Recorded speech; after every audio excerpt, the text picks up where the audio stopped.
YouTube. You'll have to excuse the strange new glasses. I lost my other pair, so I'm having to use these as just a spare pair. They're actually pretty comfortable, but man, they're big and gaudy. Anyway,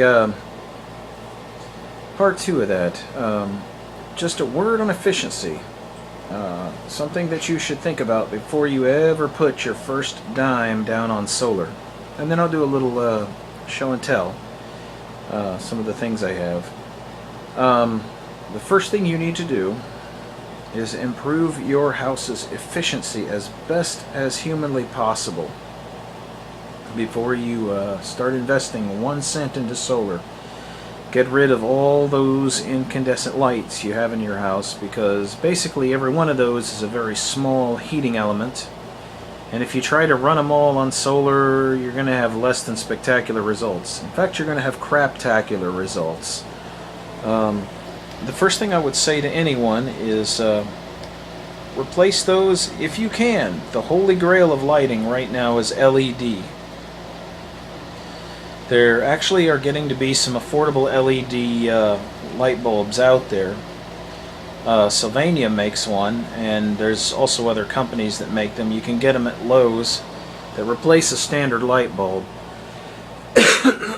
They're a bit more directional than a standard light bulb, but they put out for 6 watts you get about maybe equivalent 60 watt light output of an incandescent. And I've tested them side by side, and there's tons of side by side tests out there. LEDs are actually doing what they claim to do, and you can pick up a good one now for like $8. You can get one that's equivalent 60 watt output, work in a lamp or an overhead. Walmart makes some small 1.1 and 2 watt output units that put out about as much as a 20 to 35 watt bulb. You know, they're not super bright, but you know, it's not a night light by any standard. You know, LEDs are definitely coming to fruition. What LEDs will do, if you have compact fluorescence in your house, you know, it's viable for solar, but you're going to run for a matter of hours before those CFs have depleted your power cell if you have a small one. If you take those CFLs out and you put LEDs in their place, you're going to find that you go from hours to days, the amount of light output and the amount of time. Way more efficient. They're an order of almost 10 to 1 efficient compared to incandescents, and maybe about 5 times more efficient than a CF bulb. So that'd be the first thing I would say, is increase your efficiency as best as possible. Basically what happens is, the more wattage you draw, the less run time you're going to have on your battery bank before you have to charge it up. And the object of the game is to make it to the next day if you can. If you're doing it on the cheap, you know, every step in efficiency, every improvement that you make in your efficiency means that you can either do more with the same size array, or when you go to buy the equipment, you can start with a smaller array. If you're just going to run lights, even a very small array, say about 80 to 100 watts, will run LED lighting and run CF lighting just fine. Put that in there and put you about a 115 amp hour Walmart type battery, you know, deep cycle. Don't ever use a starting battery. There is a difference. I'll talk about it later. Just trust me on this. Always use deep cycle. Don't ever use a regular car battery. If you get 20 charges out of a regular car battery, you'll be lucky. They're not designed to handle the stress of being pulled all the way down and then charged all the way back up too many times. Usually what happens in a car is, after you hit the starter and you've pulled the battery down, it comes right back up when the alternator kicks in. But anyway, that's the first thing, efficiency. Get rid of that crappy old 1970s refrigerator you got sitting in there and get you something new that's Energy Star compliant. Most modern fridges, even big ones, the good ones only draw a little over 150 watts. The little dorm fridges, I've got a dorm fridge sitting in the kitchen in there that draws 75 watts. It's a full height dorm fridge, you know, under counter model, not that little cube. Full height, 75 watts. You know, the converse of that though, and the problem with them is they draw a horrendous surge to get rolling.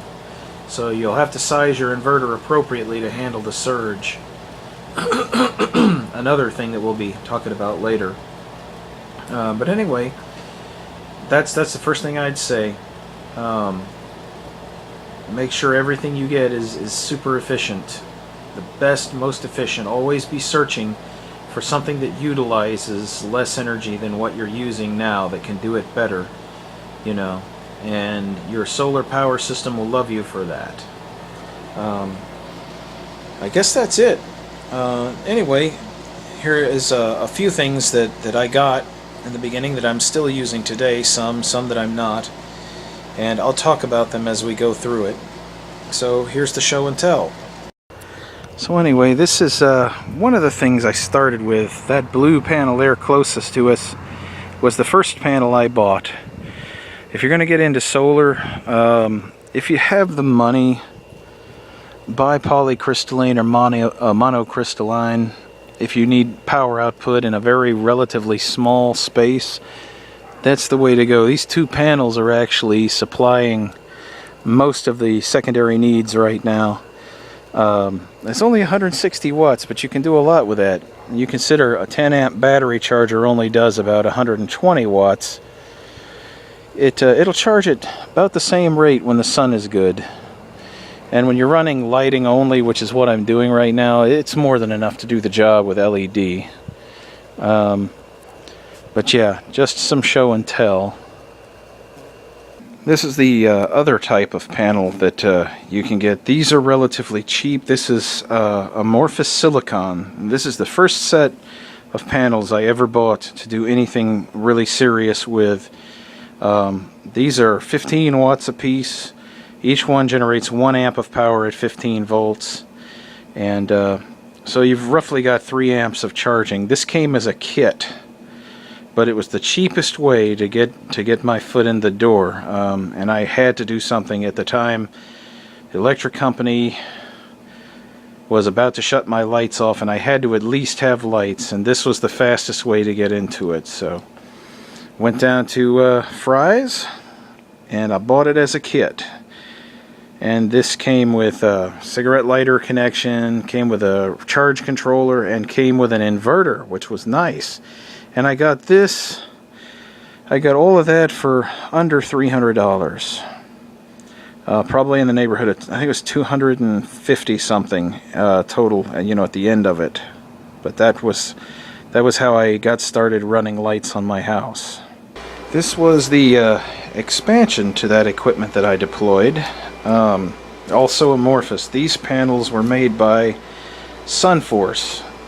These are the ones, pretty much I'd buy 1 or 2 a month after I put those first 3 panels up. Went to Fry's once a month, bought 1 or 2 more of these, and then took them home, hooked them up in parallel with the others. My amperage went up. Same wattage, but these are amorphous compared to the ones that are out in the yard, which I'll show you, and I'll show you, or I have shown you.